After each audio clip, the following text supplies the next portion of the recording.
سلام دوستان و زبان آموزان عزیز، خوش آمدید به کانال tarjienglish.com. مکانی است که برای شما زبان انگلیسی را همچون واسطی معاشرت آسان و قلم میفهماند و این بخش سوال و جواب است در کانال ترج انگلیش و هدف اساسی این کانال آموزاندن زبان انگلیسی همچون واسطی معاشرت بین المللی می باشد و این بخش سوال و جواب است. و اگر شما هم در آموزش زبان انگلیسی سوال دارید یا اینکه یگان کلمه عباره یا اینکه یگان فراز زبان انگلیسی رو هم فهمید زبان تاجیکی آن رو در کامنتار نویسید. ما حتما در بخش سوال و جواب ویدیو که از ما شما خواهیم نشان داد. و در این بخش سوال و جواب ما تصمیم گرفتیم که با دو سوالی اعضای گروه جواب گردانیم. خب سوال یکم، سعدالله جلیلov سوال دادند که میانبر با زبان انگلیسی چه خیل ترجمه کرده می شود. خب میانبر با زبان انگلیسی با دو راه گفته می شود. یکم crossing، crossing همچون صفت crossing به معنای یعنی میانبر میآید. دوم intersecting، intersecting، intersecting هم میانبر می شود. خب ما گفتیم که crossing همچون صفت شود بعد به معنای میانبر بیاید. خب همچون فعل to cross یعنی معناش عبور کردن است. مثال So for example, I cross the street یعنی من کوچه رو عبور میکنم. اما crossing شود هم عبور کنی هم میشود و هم به معنای میانبر هم میآید. و intersecting گفتیم همچون صفت به معنای میانبر میآید. خب مثال When two or more lines cross each other in a plane they are called intersecting lines. یعنی intersecting اینجا به معنای یعنی میانبر یعنی پوریش آمده است. و سوال دوم از طرف عنایت شهریار سوال داده است که شترمرغ با زبان انگلیسی چه خیل ترجمه شد. یعنی شترمرغ با زبان انگلیسی چی میشه گفته است. خب شترمرغ با زبان انگلیسی ostrich، ostrich، ostrich ترجمه می شود. خب مثال that ostrich is very beautiful or is very how to say gorgeous یعنی آن شترمرغ بسیار زیبا است. و سوال دومی شهریار گفته است که توانایی یعنی با زبان انگلیسی چه خیل ترجمه کرده می شود. توانایی توانستن can، can، can، can توانستن.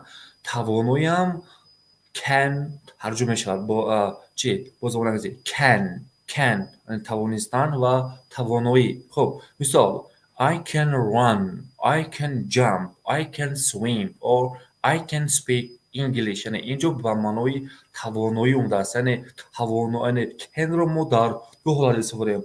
همچون قابلیت فکری یا که همچون با قابلیت جسمانی هم استفاده برای میشه. مثال I can run یعنی اینجا توانایی یعنی توانستن همچون یعنی قابلیت جسمانی رو ifade کرده است. I can run من دویده میتوانم. I can play chess یعنی اینجا با قابلیت فکری است یعنی توانایی فکری است. یعنی I can run اینجا توانایی با معنای توانایی جسمانی آمده است. I can run، I can swim، I can jump و غیره. خلاص can توانستن و توانایی هم ترجمه شود. خب هر وقتی سوالی کردن can پیش از مبتدا یا که پیش از subject پیش از جانشین ها باید حتما گذاشته شود. مثال can you run، can you run یعنی دویدن میتوانی. can you jump یعنی جهیدن میتوانی. can you speak English یعنی با زبان انگلیسی حرف زده میتوانی. یعنی can you run یعنی اینجا سوال دو است همچون توانایی یعنی چی قابلیتی جسمانی داشتن همون شخص رو توسط can ifade کرده می شود. can یعنی can you run، can you jump، can you walk یعنی اینجا چی قابلیت جسمانی است. اما قابلیت فکرانی شما میگید که can you play chess یعنی شахмат بازی کردن میتوانی. یعنی توانایی عقلی را توسط can میگن. مثال can you sing a song or can you speak English و غیره. خلاصه can همچون چی توانستن و توانایی ترجمه شود و برای انکار کردن جمله پیش از can حسی چی not باید حتما گذاشته شود. مثال cannot شکلی کوتاه شده cannot این can't است. can't یا cannot. مثال I cannot speak German or I cannot speak Chinese. یا که I cannot speak how to say Italian. یا که I cannot jump, I can't run or I can't sing a song. یعنی پیش از can حسی چی not مهمه جمله این کار می شود. و در وقت ساختن گفتیم سوالی can پیش subject می بیاد یعنی سوال میشه. ما گفتیم can you run, can you jump, can you play chess و غیره. خب خلاص can همچون به معنای توانستن همچون فعل و can همچون میتواند توانایی هم استفاده شود. و سوالی سومی شهریار گفته است که فرق کردن با زبان انگلیسی چه خیلی ترجمه شده. فرق کردن ببینید در زبان انگلیسی یک تا واژه است compare یعنی فرق کردن. compare. خب مثال don't compare yourself with others یعنی هیچ گاه خود رو با دیگران فرق نکن. compare یعنی فرق کردن. خب و این بود بخش سوال و جواب در کانال tagenglish.com. اگر شما هم در آموزش زبان انگلیسی یگان مشکلی دارید یا یگان موضوعی زبان انگلیسی رو نمیفهمید در کامنت حتما سوال خود رو نویسید. ما حتما با سوالهای شما جواب خواهیم گردانید. و یک سوالی هم دادن که برای چی ما زبان می‌آموزیم. خواستم در این نقطه کمی فکر کنم. خب زبان انگلیسی در جهان امروزه آموختن زبان خارجی بسیار مهم است. زبان انگلیسی زبانی بین المللی می باشد و زبان رو همچون واسطه معاشرت بین المللی می آموزند برای رسیدن به هدفهای خود. یعنی هر یک شخص رو لازم است که زبان آموزد.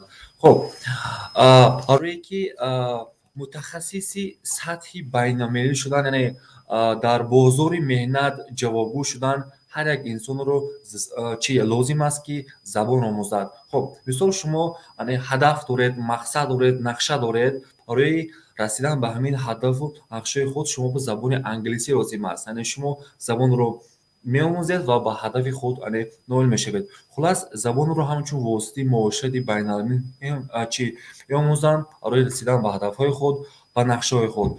و همچنین شخصانی که می‌خواهند که در خارجات تحصیل کنند یعنی برای تحصیل کردن هم بتوانند که زبان انگلیسی آموزند چون که زبان تحصیل یعنی زبان انگلیسی است.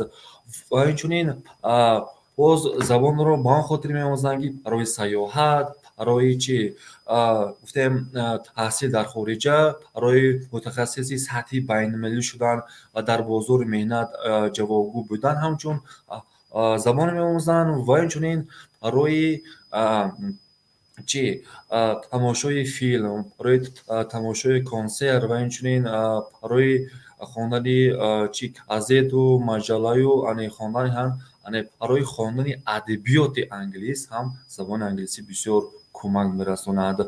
و همچنین ببینید در اینترنت و همچنین زبان تکنولوژی همین ها زبانش با زبان انگلیسی است. اگر ما زبان انگلیسی رو آموزیم بسیار امکانات ها برای ما یعنی وجود دارد. از همین سبب میگن که زبان دانی جهان دانی. زبان آموزید و تا که از چی با نقشه و مرامی خود نویل شوید. این بود بخش سوال و جواب در کانال tagenglish.com. و باز هم میگم که اگر شما در آموزش زبان انگلیسی یگان مشکل دارید یا یگان فرازی زبان انگلیسی رو نمیدونید در کامنتر زبان تاجیکی آن رو نویسید. ما حتما با سوال شما جواب خواهیم گردان. Okay, see you next time. Bye. Have a nice day. Goodbye.